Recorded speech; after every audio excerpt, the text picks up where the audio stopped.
Very good morning to all, very good afternoon, very good evening and very good night.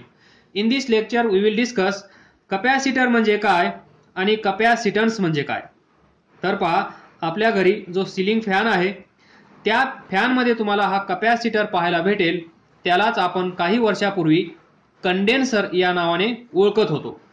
तर पहा, असा sale type cylindrical शेपचा एक device तुम्हाला दिसेल. त्या डिव्हाइस मधून असे दोन वायर बाहेर आलेले दिसतील. त्यालाच तुम्ही कंडेन्सर म्हणू शकता किंवा कपॅसिटर असंही म्हणू शकता.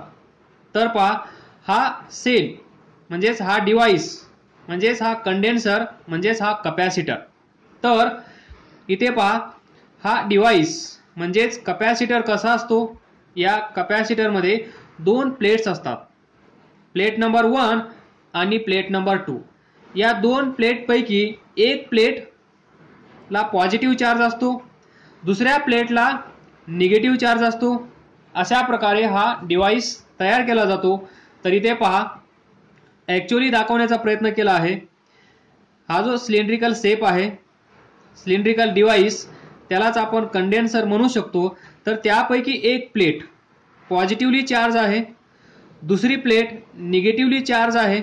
तर पॉझिटिव्ह पासून निघणारा एक वायर, निगेटिव्ह प्लेट पासून निघणारा एक वायर, अशा प्रकारे असे दोन वायर्स म्हणजेच दोन टर्मिनल्स या डिव्हाइस मधून या कंडेन्सर मधून बाहेर येतात. आणि ते दोन टर्मिनल्स, हे दोन वायर यांचा यूज करून आपण हा कंडेन्सर चार्ज करत असतो. तर याला चार्ज का करायचं? याच्याकडे चार्ज नसतो का? जसा आपण नवीन सेल विकत आणतो त्याच्याकडे चार्ज भरपूर असतो, तो आपल्याला एनर्जी सप्लाय पण करतो. तर हा का करत नाही? तर पहा, याला बॅटरी सप्लाय करून, इथे पहा बॅटरी अटॅच केली आहे. तर बॅटरी अटॅच करून हा कंडेन्सर चार्ज केला जातो. याच्यामध्ये चार्ज स्टोअर केला जातो. म्हणजेच हा डिव्हाइस कशासाठी यूज केला जात असेल? ज्या ज्या वेळेस आपल्याला एनर्जीची आवश्यकता पडते त्या वेळेस आपण या कंडेन्सरचा यूज करत असतो. तर कधी कधी आपल्याला एनर्जी सप्लाय किंवा एनर्जीची गरज पडते. तर पहा, ज्यावेळेस आपण फॅन ऑन करतो, म्हणजे ॲट द स्टार्ट ज्यावेळेस आपण फॅन ऑन करतो त्यावेळेस फॅनला किंवा कुठल्याही मशीनला एनर्जी सप्लाय जास्त लागतो. मग हा एनर्जी सप्लाय जास्त प्रोव्हाइड करण्यासाठी आपण इथे कंडेन्सरचा यूज करत असतो. हा कंडेन्सर सुरुवातीला ज्यावेळेस आपण फॅन ऑन करतो त्यावेळेस हा कंडेन्सर जास्त एनर्जी सप्लाय करेल आणि आपला फॅन सुरुवातीला काहीतरी टॉर्क क्रिएट केला जाईल आणि त्या टॉर्कमुळे त्या फॅनला सुरुवातीला एक झटका दिला जाईल आणि त्या झटक्यामध्ये एकदा फॅन फिरला की तो फॅन फिरतच राहील. ज्याप्रमाणे बाईक चालवत असताना सुरुवातीला ॲक्सेलरेट करावे लागते. एकदा ॲक्सेलरेट झालेली बाईक जरी तुम्ही बंद केली, त्याचं इंजिन बंद केलं, तरीही ती बाईक सुरळीतपणे पुढे जात राहते. तर ती याच कारणामुळे, किंवा इथे जो एनर्जी आपण सप्लाय करणार आहोत तो एनर्जी सप्लाय म्हणजे काय असेल? करंट. तर याच्यामध्ये करंट पहा, ही बॅटरी आहे, पॉझिटिव्ह टर्मिनल पासून करंट निघेल हे सर्वांना माहीत आहे, हे सांगण्याची गरज नसावी. इथून करंट बाहेर येईल. या साईडला निगेटिव्ह टर्मिनल ऑफ बॅटरी, इथून बाहेर काय काय येईल? इलेक्ट्रॉन्स. हे इलेक्ट्रॉन्स इकडे येतील, म्हणजेच याच्यावर निगेटिव्ह चार्ज तयार होईल. अशा प्रकारे एक प्लेट निगेटिव्हली चार्ज होते, दुसरी प्लेट पॉझिटिव्हली चार्ज होते आणि या दोन प्लेट एका मीडियमने म्हणजेच पार्टिशन, आपल्याला माहीत आहे, जशी हे एक रूम आहे, ही एक रूम आहे, या रूमच्या मध्ये हे पार्टिशन आहे. त्याच प्रकारे पॉझिटिव्ह चार्ज म्हणजे एक रूम, निगेटिव्ह चार्ज म्हणजे दुसरी रूम, आणि या दोघांमध्ये ही भिंत म्हणजेच एक प्रकारचं मटेरियल इथे आपण यूज करतो आणि या दोन प्लेटला वेगळं करतो आणि अशा प्रकारे याचं कन्स्ट्रक्शन असतं. म्हणजेच इजी कन्स्ट्रक्ट आपण करू शकतो. म्हणजेच याचं काम काय असेल? To to store electrical energy. तर पहा हा इलेक्ट्रिकल एनर्जी स्टोअर करेल आणि ज्या ज्या वेळेस आपल्याला जास्त एनर्जीची गरज पडेल त्या वेळेस हा प्रोव्हाइड करेल, सप्लाय करेल. तर पहा यापूर्वी आपण 11वी मध्ये रेजिस्टर ऐकला असेल,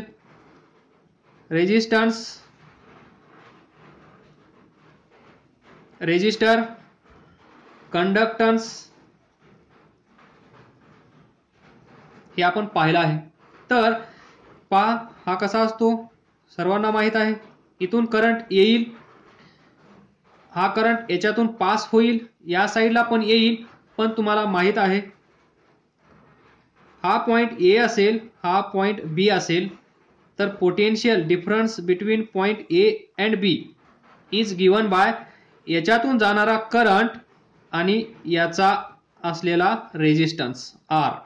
म्हणजे एवढी इलेक्ट्रिकल एनर्जी, एवढं पोटेन्शियल इथं यूज केलं जाईल, उरलेलं पोटेन्शियल पुढे जाईल, हे आपण पाहिलं आहे. त्यालाच आपण म्हणतो potential difference between point A and b किंवा पोटेन्शियल ड्रॉप.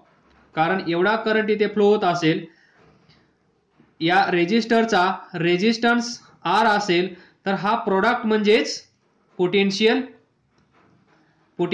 ड्रॉप किंवा पोटेन्शियल डिफरन्स एवढा इथे क्रिएट होईल. याला हे आपण पाहिलेलं आहे. ज्यावेळेस याच्यातून करंट फ्लो होतो त्यावेळेस हा गरम होतो आणि गरम झाल्यामुळे काही हीट एनर्जी डिसिपेट केली जाते. तर रेजिस्टर काय करत असतो हे तर तुम्हाला माहित आहे. हा काय करत असेल, करंटला अपोज करत असेल आणि अपोज केल्यामुळे याची हीट वाढत असेल आणि ती वाढलेली हीट, इन्क्रीज झालेली हीट ॲटमॉस्फिअरमध्ये रिलीज केली जाईल. त्यालाच आपण म्हणतो heat. It dissipates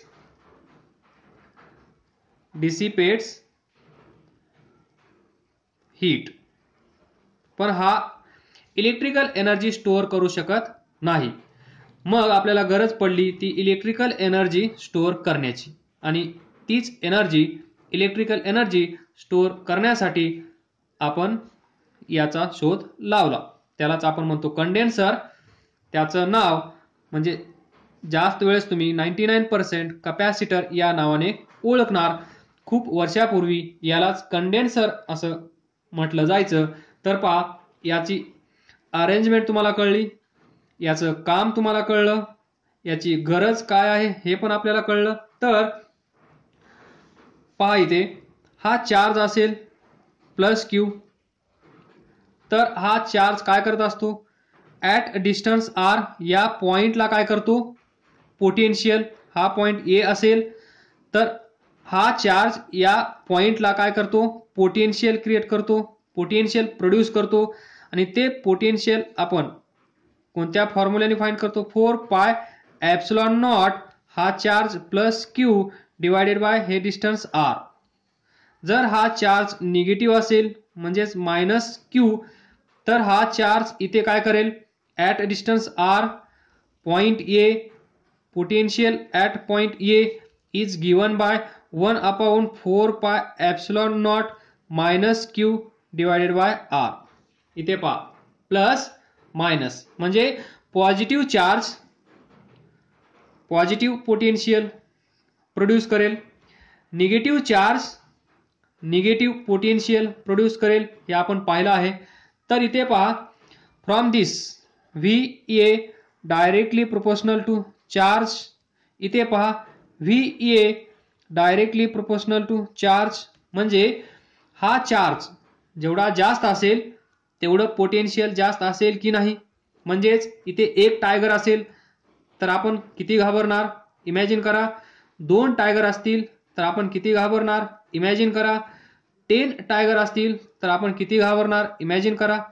number of tigers जसे जसे आपण वाढवत चाललो आहोत तशी तशी आपली भीती पण वाढत जात आहे. त्याच प्रकारे जर इथे असणारे नंबर ऑफ चार्जेस जास्त असतील, इथे असणारे नंबर ऑफ चार्जेस जास्त असतील तर पोटेन्शियल इथे प्रोड्यूस होणारं कसं असेल, जास्त, म्हणजेच क्यू जास्त तर पोटेन्शियल पण जास्त. तर हेच पोटेन्शियल काय असतं, चला इन्फिनिटीला आलो. ॲट इन्फिनिटी घ्या युनिट पॉझिटिव्ह चार्ज किंवा एनी चार्ज क्यू. हा युनिट पॉझिटिव्ह चार्ज घेऊन इथे यायचा आहे. आलो. हा युनिट पॉझिटिव्ह चार्ज इथून इथे घेऊन येण्यासाठी काही काम करावं लागत असेल की नाही सांगा. तर येस. कुठून कुठे, फ्रॉम इन्फिनिटी टू पॉइंट ए. तर या पॉइंटला, पॉइंट ए ला जे पोटेन्शियल असेल ते हा चार्ज डिसाइड करेल, हा टायगर डिसाइड करेल इथे किती पोटेन्शियल आहे ते. मग हे पोटेन्शियल डिफाईन झाल्यानंतर, इथलं पोटेन्शियल माहीत झाल्यानंतर थोडंसं व्यवस्थित विचार करा. इथे चार्ज कमी आहे म्हणजेच टायगर कमी आहेत, त्यावेळेस आपण कमी घाबरू. जर कमी घाबरत असाल तर इथून इथे आपण न घाबरता येऊ. पण इथे जर टायगर भरपूर सारे असतील तर इथून इथे येत असताना आपल्याला टेन्शन येईल की नाही, तर खूप टेन्शन येईल. म्हणून आपल्याला इथून इथे येत असताना खूप काही काम करावं लागत असेल. त्याच प्रकारे जर इथे असणारे चार्जेस खूप सारे असतील, खूप म्हणजे खूप सारे चार्जेस अवेलेबल असतील, तर इथे तयार होणारं पोटेन्शियल कसं असेल, खूप खूप जास्त पोटेन्शियल असेल. इथे जर पोटेन्शियल जास्त असेल तर इथला युनिट पॉझिटिव्ह चार्ज इथे घेऊन येण्यासाठी आपल्याला काम पण किती करावं लागेल, जास्त. Very similar. जेवढे टायगर जास्त तेवढी भीती जास्त, जेवढी भीती जास्त तेवढं जास्त काम करावं लागेल इथे येण्यासाठी. तर म्हणजेच जेवढे चार्ज जास्त असतील तेवढं पोटेन्शियल जास्त, आणि जेवढं पोटेन्शियल जास्त तेवढंच इथून इथे युनिट पॉझिटिव्ह चार्ज घेऊन येण्यासाठी काम आपल्याला जास्त करावं लागेल. म्हणजेच हे work done depends upon the potential at point ए. जर इथे पोटेन्शियल नसेल, ही पण केस आपण पाहिली, जर इथे पोटेन्शियल नसेल म्हणजे हा चार्ज इथे नसेल, तर काय असेल, पॉइंट ए ला आपल्याला यायचं आहे. इन्फिनिटी वरून एक युनिट पॉझिटिव्ह चार्ज घेऊन इथे यायचं आहे. जर इथे पोटेन्शियल नसेल तर वर्क डन कसं असतं, 0. हे आपण पाहिलं. मग work done depends upon potential at this point. ज्या पॉइंटला आपल्याला हा चार्ज घेऊन यायचा आहे, unit positive charge from infinity to this point. एवढं तुमच्या लक्षात आलं असेल. म्हणजेच हे work done depends upon the potential at point A. लिहून ठेवा. Work done, this work done in displacing or to displace this unit positive charge from infinity to point A depends upon potential at this point. या पॉइंटला potential किती आहे आणि ते आपण by definition कसं लिहितो, V at A is equal to work done from infinity to point A divided by this charge Q. आणि हा चार्ज किती आहे, युनिट पॉझिटिव्ह चार्ज. तर work done from infinity to point A, that is VA is equal to work done from infinity to point A. एवढं potential इथे असेल तर पहा, फ्रॉम दिस फॉर्म्युला एवढं पोटेन्शियल म्हणजेच VA पोटेन्शियल इथे असेल तर आपल्याला काम किती करावं लागत आहे, इज इक्वल टू जेवढं पोटेन्शियल इथे आहे तेवढंच काम आपल्याला करावं लागत आहे. जेवढं पोटेन्शियल इथे आहे तेवढंच काम आपल्याला करावं लागत आहे. आणि हे काम कसं आहे, पर युनिट चार्ज. म्हणजे potential at point or at any point is work done per unit charge. तर हे लक्षात ठेवा, V is equal to W. हे तुम्हाला समजून आलं. हाच काही प्रकार या कपॅसिटरमध्ये घडत असतो, कारण पॉझिटिव्ह चार्ज अवेलेबल आहे, निगेटिव्ह चार्ज अवेलेबल आहे. त्याचप्रमाणे इथे पहा, हे पण तुम्हाला माहित आहे, हा चार्ज कसा आहे, पॉझिटिव्ह. हा चार्ज कसा आहे, पॉझिटिव्ह. म्हणजे पॉझिटिव्ह काय होत असतं, पॉझिटिव्ह रिपल्शन हा इकडे जात असेल, हा इकडे जात असेल, म्हणजे याची डायरेक्शन इकडे आहे, याची डायरेक्शन इकडे आहे. याची म्हणजे काय, याच्यावर जो फोर्स एक्झर्ट होत आहे याच्यामुळे त्याची डायरेक्शन, याच्यामुळे याच्यावर जो फोर्स एक्झर्ट होत आहे त्याची डायरेक्शन अशी असेल, आणि या फोर्समुळे हे दोन चार्ज एकमेकांपासून दूर जात असतील. हे जे दोन चार्ज एकमेकांपासून दूर जात आहेत त्यांना आपण जवळ आणत आहोत. म्हणजे हे दूर जाण्याचा प्रयत्न करत आहेत पण आपण त्यांना जवळ आणण्याचा प्रयत्न करत आहोत, म्हणून आपल्याला एवढं काम करावं लागत आहे. पण हा निगेटिव्ह असेल, इथून आपण जो चार्ज घेऊन येत आहोत तो पॉझिटिव्ह असेल, तर हा इकडे आपण न सांगताच न फोर्स एक्झर्ट करताच किंवा आपण काम न करताच हा इकडे ऑटोमॅटिक चालला जाईल. कारण हा याच्यावर असा फोर्स, हा याच्यावर असा फोर्स एक्झर्ट करेल, हा याच्यावर या डायरेक्शन मध्ये फोर्स एक्झर्ट करेल, आणि हे दोन न काम करताच जवळ येतील. पण हा पॉझिटिव्ह आहे, हा पॉझिटिव्ह आहे, पॉझिटिव्ह पॉझिटिव्ह म्हणल्यानंतर रिपल्शन, इथे जो फोर्स अवेलेबल असेल तो रिपल्सिव्ह फोर्स असेल, त्या फोर्सच्या अगेन्स्ट आपण काम करत आहोत, म्हणून आपल्याला काम करावं लागत आहे. आणि हे काम कसं असेल, ग्रेटर दॅन 0. तर इथे पहा, तर असंच काही या कपॅसिटर मध्ये घडतं. हेच लॉजिक तुम्हाला लक्षात ठेवायचं आहे. तर इथून पहा, जेवढे चार्जेस जास्त तेवढं पोटेन्शियल जास्त, हे लॉजिक म्हणजे कपॅसिटर.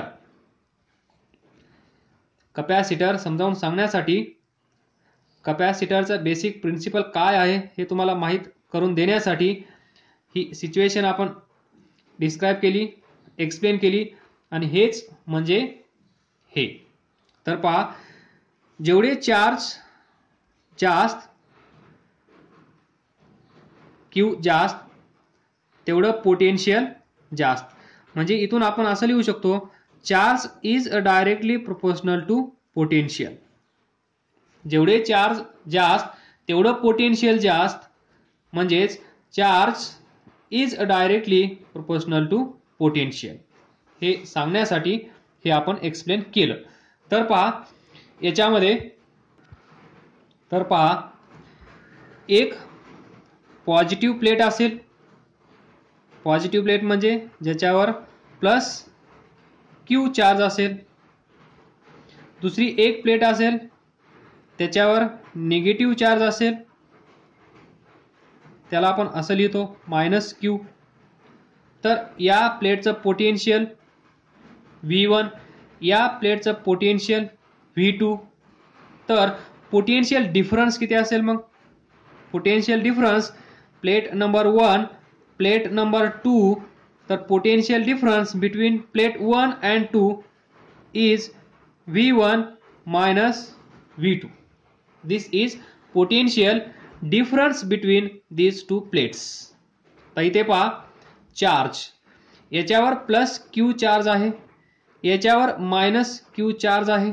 तर टोटल चार्ज म्हणजेच नेट चार्ज किती असेल, प्लस क्यू मायनस क्यू किती असेल, 0. इथून पुढे लक्षात ठेवा, या प्लेटवर जेवढा चार्ज असेल, समजा इथे असेल 6 कुलॉम, तर या प्लेटवर पण 6 कुलॉम. या प्लेटवर 6 मायक्रो कुलॉम चार्ज असेल, तर या प्लेटवर पण 6 मायक्रो कुलॉम चार्ज असेल. डिफरन्स काय असेल, नेचर, हा पॉझिटिव्ह आहे, हा पॉझिटिव्ह आहे, हा निगेटिव्ह, हा निगेटिव्ह. तर इथे मला सांगा टोटल चार्ज किती असेल, प्लस 6 मायनस 6 0. इथे सांगा प्लस 6 मायनस 6 0. तर आजपासून लक्षात ठेवा, कपॅसिटर म्हणल्यानंतर नेट चार्ज म्हणजेच टोटल चार्ज त्या कपॅसिटरचा कधी पण किती असेल, 0. पण आपण प्रॉब्लेम मध्ये प्रॉब्लेम सॉल्व करत असताना असं म्हणणार capacitor having charge Q, having charge 6 coulomb, having charge 6 microcoulomb, having charge 6 microcoulomb, 6 coulomb and so on. तर याचा अर्थ असा असेल या प्लेटवर चार्ज किती आहे, दिस क्यू, याला आपण म्हणणार 6 कूलम, 6 कूलम, 10 कूलम, 10 कूलम. तर तुम्हाला असं पण पाहायला भेटेल नेट चार्ज इज 0.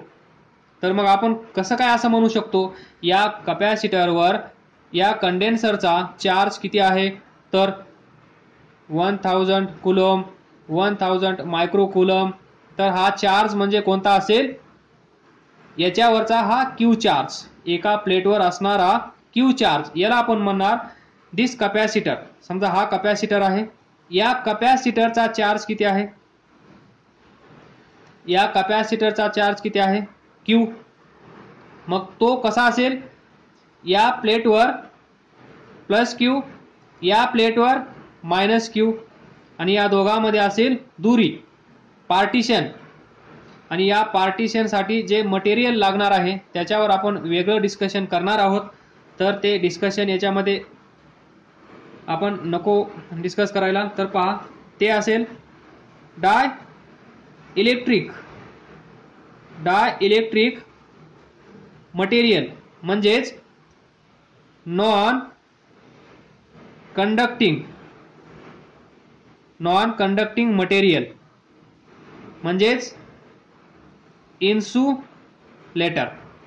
याच्यामध्ये एक मटेरियल आपण यूज करणार, ते कोणतं मटेरियल असेल, डाय इलेक्ट्रिक मटेरियल किंवा नॉन कंडक्टिंग मटेरियल म्हणजेच इन्सुलेटर. या दोघांच्या मध्ये या दोन प्लेट एकमेकापासून दूर ठेवण्याचं काम, एकमेकांच्या जवळ येऊ न देण्याचं काम कुणाचं असेल, या डाय इलेक्ट्रिक मीडियमचं म्हणजेच डाय इलेक्ट्रिक मटेरियलचं. तर याच्यावर वेगळं लेक्चर आपण घेणार आहोत. इथे फक्त एवढंच लक्षात ठेवा, या दोन प्लेट या मटेरियलचा यूज करून वेगवेगळ्या ठेवल्या जातात आणि याच्यावरचा चार्ज पॉझिटिव्ह, याच्यावरचा चार्ज निगेटिव्ह.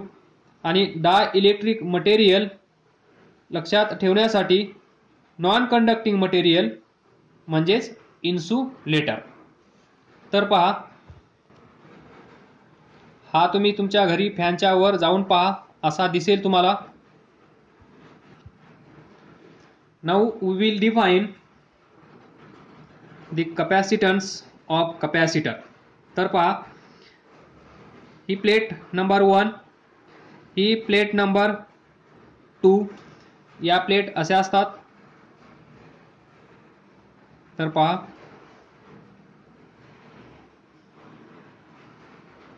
इथे असेल plus plus plus plus, minus minus minus minus minus. Plate number 1, plate number 2. तर याला डायरेक्ट मी स्ट्रेट लाईन ड्रॉ करत आहे. याच्यासाठी पण एक स्ट्रेट लाईन. तर प्लेट नंबर 1 याच्यावर चार्ज असेल प्लस क्यू. तर पहा, plus plus plus plus plus plus. याच्यावर असेल minus Q, minus minus minus minus minus minus minus minus minus. तर प्लेट नंबर 1 या प्लेटचं पोटेन्शियल V1 कन्सिडर करा, या प्लेटचं पोटेन्शियल V2 कन्सिडर करा. तर पोटेन्शियल डिफरन्स आपण कॅल्क्युलेट करू शकतो. पोटेन्शियल डिफरन्स किती असेल, V12 is equal to V1 minus V2. Then आपल्याला सर्वांनाच माहीत आहे की इथे पहा, हा चार्ज असेल Q. तर या चार्जमुळे इथे क्रिएट होणारं field, that is electric field, किती असतं, 1/4 pi epsilon not.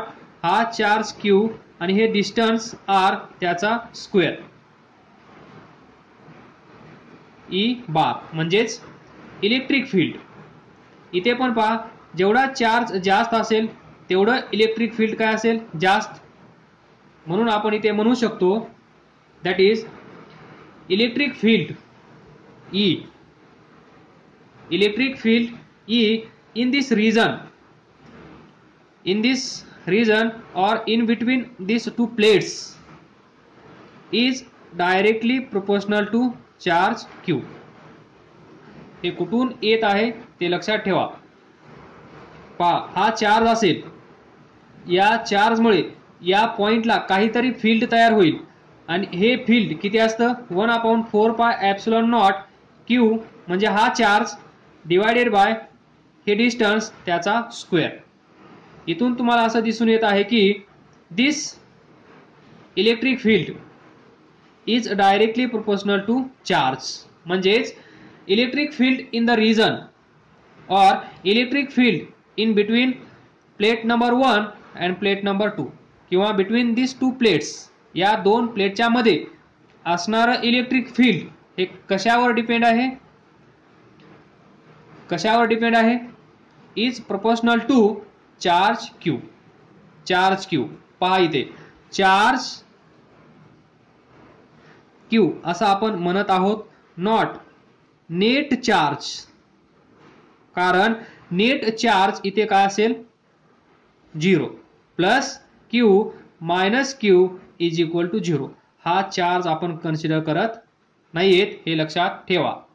Charge Q म्हणजे हा चार्ज या प्लेटवर तेवढा असेल तेवढाच इकडे असेल. म्हणजे या प्लेटवर जेवढा चार्ज असेल तेवढाच चार्ज या प्लेटवर असेल. तर चार्ज इक्वल असतील, लक्षात ठेवा. फक्त चेंज कुठे असेल, नेचर, अपोजिट इन नेचर. हा प्लस असेल तर दुसरा निगेटिव्ह. +6 -6 म्हणजे आपण व्हॅल्यू कोणती घेणार 6. अशी व्हॅल्यू घेणार नाही. 6 + 6 12 +6 -6 0 होतं. तर या कॅपॅसिटरचा चार्ज Q म्हणजे 6 नॉट 12 नॉट 0 नॉट 12 नॉट 0. तर या कॅपॅसिटरचा चार्ज किती असेल 6 म्हणजेच प्लस Q. तर पहा म्हणजे या प्लेटवर चार्ज किती आहे Q, या प्लेटवर चार्ज किती आहे Q. म्हणजे हा चार्ज Q जेवढा जास्त असेल तेवढं इलेक्ट्रिक फील्ड कसं असेल जास्त. हे लक्षात ठेवायला विसरू नका. हा पहिला point. Then we know that, तर पहा हा पॉझिटिव्ह चार्ज आहे, हा निगेटिव्ह चार्ज आहे. तर इलेक्ट्रिक फील्डची डायरेक्शन कशी असेल, अशी या डायरेक्शन मध्ये इलेक्ट्रिक फील्ड असेल. तर आता आपल्याला काय काम करायचं आहे, हा निगेटिव्ह चार्ज आपल्याला इथून घ्यायचा आहे. जसं आपण इन्फिनिटीला जात होतो तिथला चार्ज घेत होतो आणि एका स्पेसिफिक पॉइंटला आपण घेऊन येत होतो. तर इथे दोन्ही पॉइंट आपल्याला माहित आहेत. इथला एक चार्ज आपल्याला घ्यायचा आहे. तर पहा इथे निगेटिव्ह चार्जेस आहेत, घाबरू नका. आपण बॅटरी सप्लाय करून या साईडला पॉझिटिव्ह चार्ज आणले आहेत, या साईडला निगेटिव्ह चार्ज आणले आहेत. तर इथले पॉझिटिव्ह चार्ज इकडे आले असतील, इथले निगेटिव्ह इकडे गेले असतील. म्हणजे चार्ज डिस्ट्रीब्यूट झाले आहेत. या साईडला पॉझिटिव्ह, या साईडला निगेटिव्ह. हे तुम्हाला इथून पण कळेल. व्हॉट इज पोटेन्शियल डिफरन्स और पोटेन्शियल ॲट एनी पॉइंट, ते सर्वांना माहीत आहे. तर इथला एक चार्ज घेऊन या इकडे. हा चार्ज इथे घेऊन येण्यासाठी काम करावं लागत असेल की नाही, तर यस. तर ते काम किती असेल, W कुठून कुठे 2 to 1. तर तो चार्ज असेल युनिट म्हणजेच 1 युनिट पॉझिटिव्ह चार्ज 1 कुलोम असं आपण म्हणूया. तर पहा इज इक्वल टू काय असतं, potential difference between this two plates, that is V12 is equal to V1 minus V2. तर शॉर्ट मध्ये लिहूया, V is equal to work done from 2 to 1. हे तुम्हाला आता ही डेफिनेशन तुम्हाला पाठ झाली असेल असं मला वाटत आहे. potential at any point is equal to work done required, work done in displacing unit positive charge from 2 to 1. इथे 2 कोण आहे? निगेटिव्ह चार्ज असणारी प्लेट. इथून इथे आपल्याला चार्ज घेऊन यायचा आहे, इथला चार्ज. ऍक्च्युअली हा चार्ज इथे असा डायरेक्ट जाणार नाही, तर हा चार्ज जाईल कसा? Through battery. या साईडला आपण काय करतो, ही एक प्लेट, ही एक प्लेट आणि इथे बॅटरी आपण अटॅच करत असतो. या बॅटरीच्या मार्फत हे चार्जेस इकडून तिकडे कॅरी केले जातात, हे आपल्याला माहित आहे. नाहीतर तुम्ही म्हणाल इथून डायरेक्ट हा इथून उठला आणि डायरेक्ट इथे निघाला, असं काही होत नाही. पण हे पण तुम्हाला माहित आहे, work done does not depend on path. बरोबर. मग तुम्ही हा चार्ज इथून घेऊन या इथे, किंवा इथून इथे घेऊन या, वर्क डन किती करावं लागत असेल? सेम. तुम्ही इथून चार्ज घेऊन या, इथे ठेवा, किंवा इथला चार्ज इथून घ्या आणि इथे ठेवा. इथं जेवढं काम करावं लागलं असेल तेवढंच काम तुम्हाला इथे करावं लागेल, कारण work done does not depend on path और work done is independent of path. त्यामुळे आपण असं डायरेक्ट दाखवतो. तर तुम्ही म्हणाल इथे पार्टिशन आहे, हा चार्ज इथून इथे जाणार नाही. बरोबर आहे, पण हा जो क्वेश्चन तुमच्या मनात येत आहे त्याचा आन्सर हे आहे, work done does not depend on path. Work done तेवढंच करावं लागेल, तुम्ही कुठल्याही पाथनी जा. It is independent of path. त्यामुळे इथे जे पोटेन्शियल असेल या बॅटरीचं, जेवढं पोटेन्शियल असेल तेवढंच काम आपल्याला करावं लागेल. तर इथून आपण असं म्हणू शकतो, work done is directly proportional to charge. Work done is directly proportional to charge. म्हणजे जेवढे चार्ज असतील तेवढं आपल्याला काम करावं लागत असेल. तर हे पण झालं. याच्या अगोदर आपण ते पण डिस्कस केलं, जेवढे चार्ज जास्त तेवढं पोटेन्शियल जास्त, जेवढे चार्ज जास्त तेवढं इलेक्ट्रिक फील्ड पण जास्त. तर इथून आपल्याला फक्त पाहिजे हा Q directly proportional to V. तर पहा, यालाच आपण असं लिहूया, V directly proportional to Q. तर V